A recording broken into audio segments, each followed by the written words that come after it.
এখন রাত বাজে প্রায় 3টা। আমি আমাদের কবরস্থানের হলের উপরে বসা। এই যে মোশারফ ভাইয়ের বেকু এনে এই যে কবরস্থানের হলের মধ্যে বসা। এই যে এটা কবরস্থান, এই যে কবরস্থানের হল, এই যে কবরস্থান। এখানে আসার মূল উদ্দেশ্য হইল একটাই, যাতে আমার মুখ থেকে কোনো মিথ্যে না বেরোয়। আর এই ভিডিওটা এই উদ্দেশ্যেই করা, সমাজে আমার মতো যারা কিছু কিছু বেকুব লোক আছে, বলদ, এরা যাতে তোমাকে সময় থাকতে বোঝে। আর এর চেয়ে বেশি উদ্দেশ্য হয়েছে আমার সন্তানের জন্য, কারণ আমার সন্তানটা আমি যা বুঝলাম ও আমার চেয়ে তো বলদ হবে। বলদ এই জন্য বললাম, আমি নিজে বলদ, আমার মতো সমাজে এরকম অসংখ্য বলদ আছে। এই জন্য বললাম যারা আসলে নিজের বুঝটা বুঝে না। দেখেন 38 বছর বয়স, মনে হয় 10 বছর, সঠিক বলতে পারবো না, ধরলাম 12 বছরই, 10 বছর 8 বছর, আমার জানা মতো 8-9 বছর থেকে আমি কর্ম করি। যে সময় একটু আগুন পানি বুঝতে শিখছি, তখন থেকে অর্থের পিছনে দৌড়াইছি, কারণ আমার ফ্যামিলির জন্য অর্থ দরকার। এরা ভালো থাকবো কীভাবে? কি কর্ম নাই যেটা করি নাই, যে না যে বলছে টাকা পাইম এখানেই গেছি। বেকারি কাজ করছি, মানুষের বাসায় কাজ করছি, রিক্সা চালাইছি, বাড়ি কাটছি, স্বর্ণকারের কাজ শিখছি, আরও অনেক পেশাই করছি যেগুলো মানে টাকার জন্য করা দরকার করছি। আজকে 38 বছর, 12 বছর যদি বাদ দিই ওইখান থেকে, তারপরেও 26 বছর। এই 26 বছর এই ফ্যামিলিটারে টাইনা নিয়ে গেলাম। যারা আমার পাড়া প্রতিবেশী তারা তো অবশ্যই বলতে পারবেন। আর আমাদের সমাজ ব্যবস্থা রয়েছে এমন, এরা শুধু খালি যে দুর্বলের প্রতি, মানে দুর্বল রেই সবসময় চাপানোর চেষ্টা করে সমাজ ব্যবস্থা এমন। এগুলা বলার উদ্দেশ্য হইল যে 26 বছরে, এই 26 বছর 38 বছরের জীবনে 26 বছরে ফ্যামিলির আসল রূপটা দেখতে পারিনি। যখন এই 26 বছর পরে আইসা যখন নিজের মনে হইলো যে নিজে যখন বেকায়দায় পড়ছি, যখন মনে হইলো যে না আর দেওয়া সম্ভব না, এখন হয়তো নিজের একটু বোঝা উচিত, যখন একটু বুঝতে গেছি নিজের, তখনই তাদের মনে করেন যে আসল রূপটা বেরিয়ে আসা শুরু হয়েছে। বাবার কথা আর কি বলবো, মনে করেন যে বাবা বয়স হয়ে গেছে, বৃদ্ধ মানুষ। যারা বৃদ্ধ হয়ে যায়, যাদের বোঝ জ্ঞান নাই, দৃষ্টি আড়ায় জায়গায়, এদের প্রতি কোনো অভিযোগ নাই। আমার সন্তানের প্রতি যেমন অভিযোগ নাই, বাবার প্রতিও কোনো অভিযোগ নেই। কিন্তু যারা বুঝে, সুস্থ মস্তিষ্কের মানুষ, তাদের প্রতি আমার অভিযোগ থাকতো না। শুধু খালি এখন বলার উদ্দেশ্য একটাই, আমার সন্তান হয়তোবা এখন বুঝে না, দুদিন পরে হয়তো আমার এই কথাগুলো আমি হয়তোবা এখন বলতেছি, কথাগুলো হয়তোবা পরে আমি বলতেও পারবো না। মনে হয়তোবা আজকে কষ্ট আসতেছে, পরে আসবে না। আমার সন্তান জানুক, সমাজও মানুষের মানে বোঝা উচিত, আবেগ দিয়ে জীবন চলে না। দেখেন তো কি করলাম না ফ্যামিলির জন্য এই 26 বছরের জীবনে। ফ্যামিলিটারে টানতে টানতে, ধরেন আমরা ফ্যামিলিতে আমার 2 বোন, আমি একমাত্র মনে হয় যে লোক, অন্য মানুষের কথা বলতে পারবো না। 2 বোনের একদিনে বিয়ে হয়েছে, আমি বিয়েতে থাকতে পারলাম না। তাও বড় 2 বোন বিয়ে হয়েছে, আমি বিয়েতে থাকতে পারলাম না। এই জন্য থাকতে পারলাম না, যদি থাকতে যাই তাহলে টাকা থাকতো না। কোম্পানি কইছে টাকা দিলে যাই থাকতো না, তাইলে টাকা দিতাম না। বাধ্য হয়েছি টাকা পাঠাইতে, বড় অঙ্কের একটা টাকা দেবে। আমি চিন্তা করলাম যে এরা তো ভালো থাকবো, টাকা দিছি। একদিনে 2 বোনের বিয়ে আমি আসতে পারিনি। এখন পর্যন্ত জীবনে আত্মীয় স্বজনের বাড়ি কি জিনিস আমি কজনের বাড়িতে বেড়াইছি কেউ বলতে পারবে না। শুধু টাকার পিছনে দৌড়াইছি, ফ্যামিলি কেমন ভালো থাকবো, এখনও ফ্যামিলির চিন্তাই করে গেছি। কিন্তু চিন্তা করতে, ইনকাম সোর্স তো মানুষের সবসময় সমান থাকে না। কিন্তু পরিস্থিতি এমন পর্যায়ে আমার পিঠ নিজেরই দেয়ালে ঠেকে গেছে। এখন যখন প্রয়োজন পড়ছে, এখন যখন আর মানে তাদের কাছে কিছু চাইতেছি না, মানে আমারটাই আমি নিতে চাইতেছি, যে আমার যেটা আছে যা দিছি আর দিতে পারবো না, মানে আমারটাই আমি নিতে চাইতেছি। কিন্তু এটা নিতে চাই মনে করেন যে তাদের আসল রূপ, ফ্যামিলি বলেন, আশপাশেরও যারা ব্লাড রিলেটিভ, এদের মধ্যে অনেকজন আছে যে তারাও চায় না, যে তারাও চায় যে একটা বেকায়দায় পড়ুক। এটা তো আমরা বড় হয়েছি, তো ফেস দেখলে তো বুঝি যে তারা কি চায়। তো বিষয়টা হইলো যে দেখেন, এখন সম্পদের ভাগ নিতে যায় যারা পাড়া প্রতিবেশী, আশপাশের মানুষ, তারা তো জানেনি ভাগে যতটুকু সম্পদ পাওয়ার কথা, ফ্যামিলি টানছি গেল একটা, বড় ভাই একজনের বিদায় করছি, ওনার একটা দেনা পাওনা ছিল, ওই দেনা পাওনা দিয়ে ওনারে বিদায় করছি।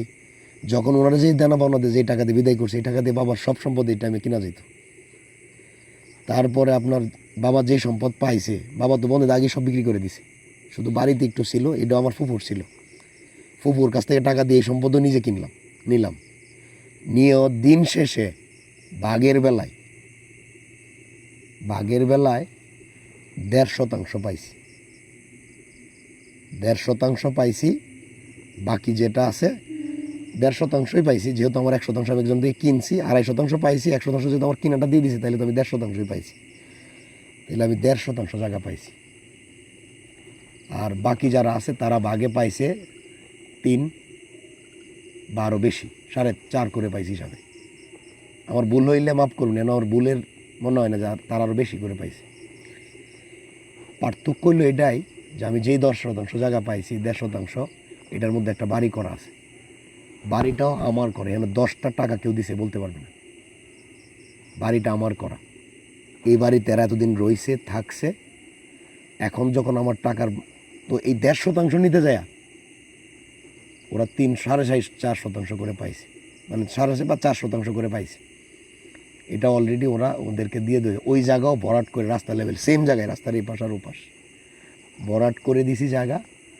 তারপরেও মানে এখন কত হয়েছে যে চুইসা তো খাইছেই, এখন আড্ডিগুলো চাবায় খেয়ে ফেলতে চাইতেছে, যে আড্ডিগুলো দিয়ে যা, আর তোর বাকিটা নেওয়ার দরকার নেই।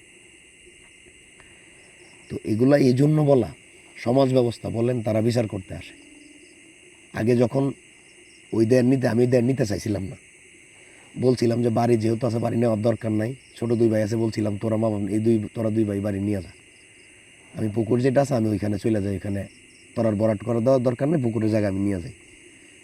ওনারা এটা মানে না, ওইটা ওনাদেরকে বলে যে ওই বিল্ডিং আমি ওই বাড়ি নিত না ওরা।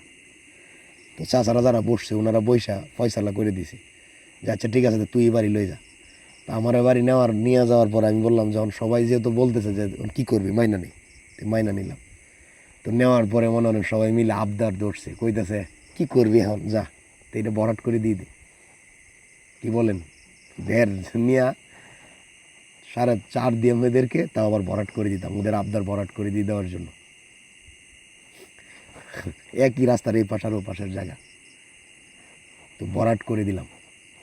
ভরাট করে দিয়ে মনে করেন যে এখন জায়গা ভরাট করে দিয়ে দিছি, সবাই সবার হালে সেটেল, বাবা মা আমার উপরে মনে করেন।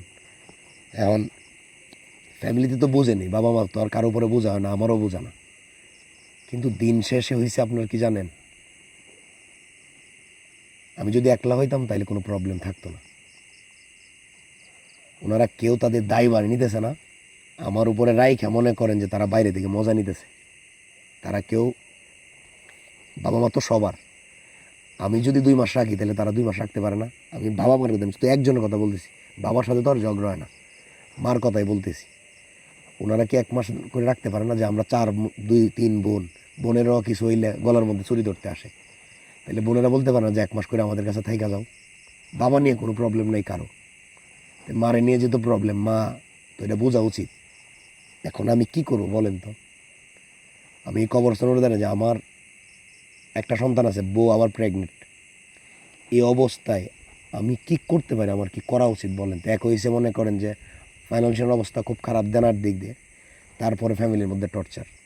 এখন যখন বললাম যে আমার ওইখানে যেহেতু আমি এটা বিক্রি করে চলে যেতাম, আমার দেনা যেহেতু এটা বিক্রি করে দিয়ে আমি চলে যেতে চেয়েছিলাম, এটা বিক্রি করতে গেছি না, মনে করেন যে তাদের এনে আগুন লাগছে, যে তাদের কত হয়েছিল বিক্রি করে কই যাইতি, তোর হাড় মাংস শুদ্ধ ফোন তো খাই ফেলবো না, হইলে এটা তুই যা, তুই কেন বিল্ডিং করলি, কে এটা তোর অফার দিছে। তো এই হচ্ছে আপনার পরিস্থিতি সমাজ। এখন যদি মনে করেন যে আমি বাড়াবাড়ি করি, তাইলে সমাজ বলবে, কিছু বললে যে সমাজ বলে তুই জায়গা বাইরে। এখন চিন্তা করেন, এত ফয়সালা করার পরেও এখন যারা বিচার করতে, যাদেরকে ডাইকে আনছি, চাচারাই মনে হয় এসে বলে তাহলে তুই জায়গা হেরা কই যাইতে হারা, নাহলে আলাদা বাড়ি বাইন্দে দিয়ে পরে হেন যাইব। আমি আলাদা বাড়ি একান্ন করে দিতাম, আমরা 2 ভাই করে দিলে পরে হেন যায় থাকবো।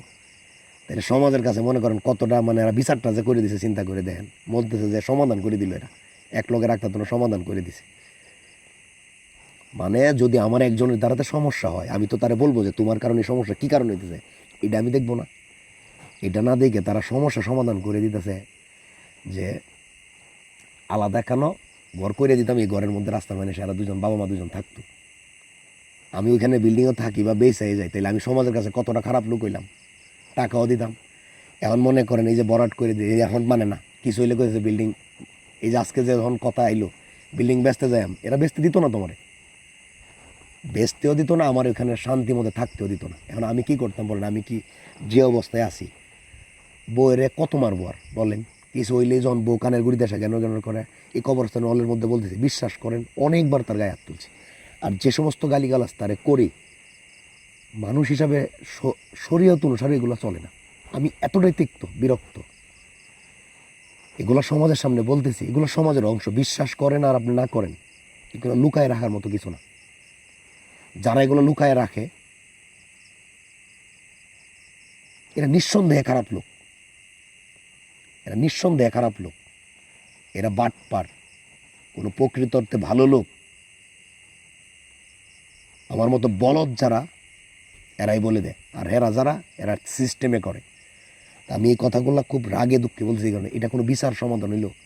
এখন কালকে মনে করেন এনে আমি পুকুরে যে বরাট করে দিলাম, টাকা তোমার অলরেডি চলে গেল, তারা তো তামসা দেখতেই আছে। বিচার যারা করি আগে আইসা যে বলা ফয়সালা করে তুই বলে দে, নাহলে আমার সম পরিমাণ জায়গা নেম, আমার জায়গায় না, আমি বিল্ডিং করি না, আমার টাকা দেড় দিন রয়েছে, এটাই তো বেশি বলার কথা। যে তোরা আমি যে তো বিল্ডিং তো তাদেরকে দিয়ে দিতে চাইছিলাম, তারা নিল না, বাধ্য হয়ে আমার উপরে বিল্ডিংও আমার নেওয়াইলো চাপাইল। তাদের হিসাব হলো যে এটা থাকবামো ওই জায়গা নেম, সবই তো আমি নেম। আর বিচার যারা করতেছে তাদের বিচার এখন ফয়সালা করে দিতেছে, আলাদা ঘর করে দিতাম, বাপ মার হেরা যায় না থাকতো, এই যে এখন ঘরটা করে দেন কেন যায় না থাকবো, যেটা এটার কতটুকু গ্যারান্টি আছে যেন যায় 2 দিন থাকবো। এরা বলতেছে থাকবো না, তাই যাইব কই। আবার কাল যখন অশান্তি সৃষ্টি হইব, বইনাদের সমাজ খারাপ করবো, এ কইব সেই কইব, আবার যে এই কইব, এই অশান্তি আমার উপরে এসে বলল। তা আমি বলতে চাইতেছি, মনে করেন যেগুলো বলার উদ্দেশ্য হয়েছে, আমার সন্তানরা খুবই ছোটো, যদি খালি একটু বড় হইতো, ও যদি খালি বুঝতো, আমি এগুলো কোনো টেনশানই করতাম না। বিশ্বাস করেন যে কোনো একটা অঘটন ঘটায় ফেলতাম। আমি শুধু বাচ্চার জন্য না রাগ দেখাইতে পারতেছি, না সহ্য করতে পারতেছি, পরিস্থিতির এতটা ব্যাগতিক। আজ বললাম সামাজিক যোগাযোগ মাধ্যমে এটা রাখলাম, যা যদি কোনো কিছু ঘটে এর জন্য এই সমাজ ব্যবস্থা দায়ী, ফ্যামিলি দায়ী, আমিও তো দায়ী। বোকামি যেহেতু করছি আমি দায়ী না, আমিও অবশ্যই দায়ী, আমিও দায়ী। এই দায় আমরা কেউ এড়াইতে পারি না। তো এটাই বলবো, যারা সমাজের বাকি যারা আছেন, আপনাদের এখনও বোঝা উচিত যে নিজের বুঝ বোঝেন, সোজা কথা দিন শেষে কেউ কারো না। আপনি যতক্ষণ দিবেন ততক্ষণ ভালো। যারা আমার চিনেন, আমার এগুলো তো সবাই দেখবেন, আমি যদি নয় বললাম তো, যদি বিন্দু মিত্রে বললে থাই, আপনারা সরজমিনে এসে দেখেন। তো আজকে একটু আগে মনে করেন যে ফ্যামিলির সাথে এই যে এগুলো হয়েছে, মনের ব্যথাগুলো, আমার বাচ্চা যেহেতু ছোটো, এই ভিডিওর শেষে আমার বাচ্চার কথাগুলো দিয়ে দেবো, ও আমার চেয়ে তার বড় বলদ হবে, বিশ্বাস করেন, ও আমার চেয়ে তার বড় বেকুব হবে। আজকে সন্ধ্যায় আমি ওর একটা ভিডিও করছি কথার প্রসঙ্গে, আমি যখন জানি রাত্রে বসবো, ওর একটা ভিডিও করছি, ও ভিডিওতে এমন কিছু কথা বলছে, আপনার ভিডিওটা দেখলে বুঝতে পারবেন ও আমার চেয়ে তার বড় বেকুব হবে, না হইলে ওরও সারা জীবন পস্তাইতে হবে। এই জন্য ওই ভিডিওটা করা, ও যাতে একটু বয়স হলে যদি বুঝতে পারে যে না, আমার বাবা যে ভুল করছে, এই ভুল যাতে আমার জীবনে না হয়, দয়া দেখাবে, তবে সেটা দূরে, কাছে কারো কাছে যেন কোনো দয়া না দেয়। এটা খুবই খারাপ কাজ। আপনি কেউ দয়া দেখাইতেছেন, তার উপকার মুডেও করতেছেন না, তার আর অসহায় বানাই দিতেছেন। যারা নিরস, আল্লাহ গরিব কেন বানায় জানেন?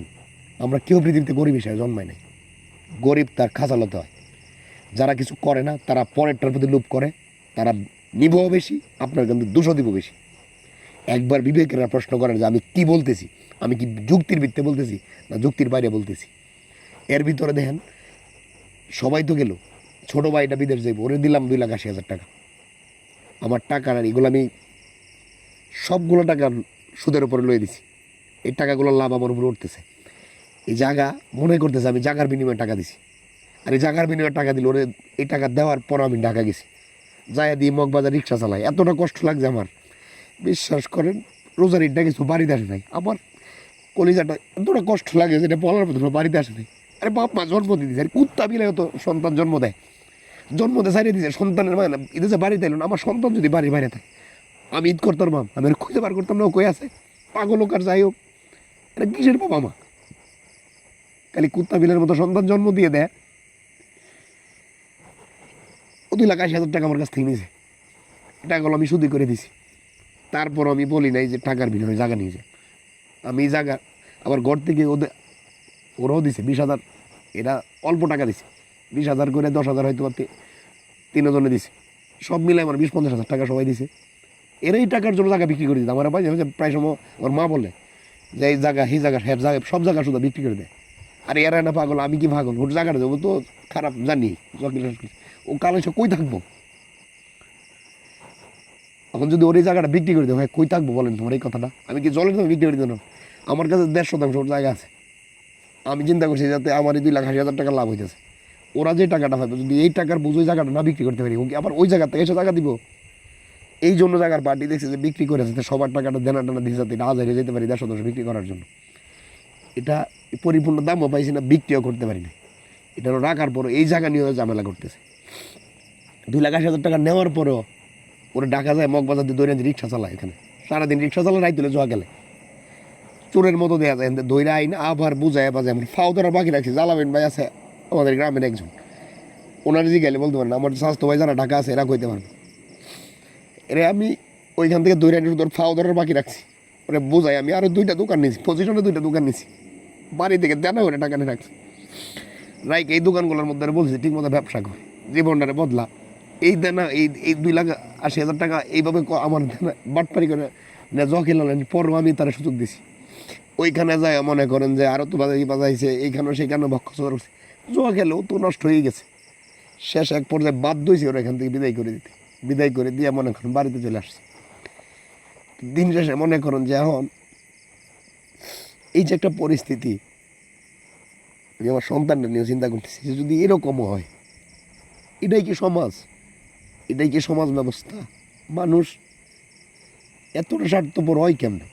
একবারও কি চিন্তা করে না যে শুধু খালি নিজের জন্য কি মানুষ বাঁচি? আমার জন্য যদি একজন মানুষের কষ্ট হয়, যদি বলে যে এই মানুষটা অশান্তিতে আছে, আমি কবরস্থান যদি বলে যে আমি তোমার জন্য, যদি সমাজ বলে যে না আমার জন্য সেই মানুষটা আসলেই কষ্টে আছে, আমি কবরস্থানে অলের মধ্যে বইটা বললাম আমি 10 সেকেন্ডও আমি এই সীমানায় এইখানে থাকবো না, ওই দুনিয়া ছেড়ে চলে যাবো, নাহলে এমন কোথাও চলে যাবো যে এই মানুষটা আমার জীবনে না দেখে। আমার জন্য যদি একজন কষ্ট পায়, আমি মুসলমান হিসেবে জন্মাইছি, আমার হাতের দ্বারায় মুখের দ্বারায় কথার দ্বারা যদি একজন মানুষ কষ্ট পায়, এ সমাজে বড় হয়েছে, কারোর সাথে কোনো দিন ঝগড়াঝাটি হয়েছে, একজন বলুক তো যে আমার স্বার্থের জন্য কারোর সাথে কোনো সময় ঝগড়াঝাটি হয়েছে? হয় নাই। আমার দীর্ঘ বিশ্বাস আমার সন্তানের জন্য হইব না। আমি নিজে কষ্ট করলেও সন্তান জন্ম হয়েছে আমার রেসপন্সিবিলিটি। সন্তানটাকে ভালো মানুষ করার জন্য আমি নিজে কষ্ট হলে ভালো একটা জায়গার মধ্যে পড়ে যাতে আমার সন্তান না, আমি কি এই দেশে স্কুল দিই না, আমি যে আমার মতো কুত্তা বিলের জিন্দিগি যাতে ওর না, ও যাতে একটা ভালো, আমি গরিব হয়ে জন্মাইছি এটা আমার কপাল, ও হয়তো বা একটু ভালো হয়ে জন্মাইছে এটা ওর কপাল, ও একটু ভালো থাকবো এটা আমার। আমি চেষ্টা করে জন্ম দেওয়ার মালিক তো পড়ালাই, আমি শুধু জাস্ট চেষ্টা করে যাইতে পারবো। এটা তো মনে করেন ওদের অনেক হিংসা, অনেকজনের জয়লা পড়ে যেতেছে যে এটা এই ছোটো ছোটো বাচ্চা, ও বিশ্বাস করেন জন্ম ও অত্যন্ত মেধাবী, নাইলে দেশে কি স্কুলের অভাব আছে? আমি কি পাগল যে গুলশানের মতো জায়গায় নিয়ে ওরা পড়ানো লাগবো? ও অত্যন্ত মেধাবী, এই কারণে আমার কষ্ট হলে আমি ওরে ভর্তি করাইছি। বিশ্বাস করতে পারেন আপনি, যাদের জন্য এত কিছু করলাম, এই ফ্যামিলির মানুষ আমার খাওয়ানোর মালক তো বড় নাই, আমার ঘরে থাকে, এখানে খায়, খায়া বলে, বউ আইসা বলে, এটা তো একদিন বলে না, বলে এই যে শুরু হয়ে গেছে খেলা, আমি নাকি রাস্তায় যাই থাকবাম। আর আমি ছিলামই তো রাস্তায়, আমার রাস্তায় যেত বিন্দু মাত্র দিতে যেত না, আমি ছিলামই তো রাস্তায়। আর রাস্তায় যে থাকতে আমার একদিন কষ্ট হইতো না। কষ্ট তো বল তাদের যারা বলে যে রাস্তায় থাকবাম, কারণ এরা তো খায় পরের উপরে, খায় পরের উপরে, এরা যায় রাস্তায় থাকতে কষ্ট হইব, আমি এরার চিন্তা করি, আমার রাস্তায় থাকতে বিন্দু মাত্র কষ্ট হইতো না। আমি সমাজে আশপাশে যারা আছেন এরা জানেন, আমি এই বাসাতে আমার বৌজিবত আমার এই ছোটো মোটো বাচ্চালে শুধু অশান্তির কারণে আমি গুরু করে যায় 1 বছর রয়েছে। আমার বেবুজ বাচ্চালে গুরুর করে যায় রয়েছে 1 বছর, গুরুর করে সেই সন্তানের আমি 1 লাখ এর মাসে 50,000 টাকা খরচ হয়, 1.5 লাখ টাকা ধরে ভর্তি করেছি আমি গুরু সন্তানে। এই বাচ্চারা গুরুর করে রাখছি আমি, এই গুরুর করে আমার সন্তানের বের হয়েছি শুধু অশান্তি না হওয়ার কারণে। এই সেম অশান্তি সমাজ ব্যবস্থায় না আমার উপরে বারবার এখন কি করতে পারি বলেন তো? আমার বউ প্রেগনেন্ট, এখন যদি একটা অশান্তি ছিল, আমি আমার সন্তানের 1 মিনিটও থাকতে পারি না। বউ লোক একটু বেজাল করলে বউ বাচ্চা নিয়ে যাইতে চায়, বাচ্চা আমারও ছাড়ে না, মারেও ছাড়ে না। আমি এমন একটা অশান্তিতে আছি যেটা আসলে বাসায় প্রকাশ করার মতো না। সমাজ, সমাজটা এত নোংরা, সঠিক একটা বিচার করতে পারে না সমাজ। কালী পূজা খালি মাঝে মাঝে মনে কয় যে এই সমাজের মুখে আমি মরতে দিই। তো নোংরা সমাজ, মানুষ কি মস্তিষ্ক নাই? না হইলে মনে হয় আমিই পাগল।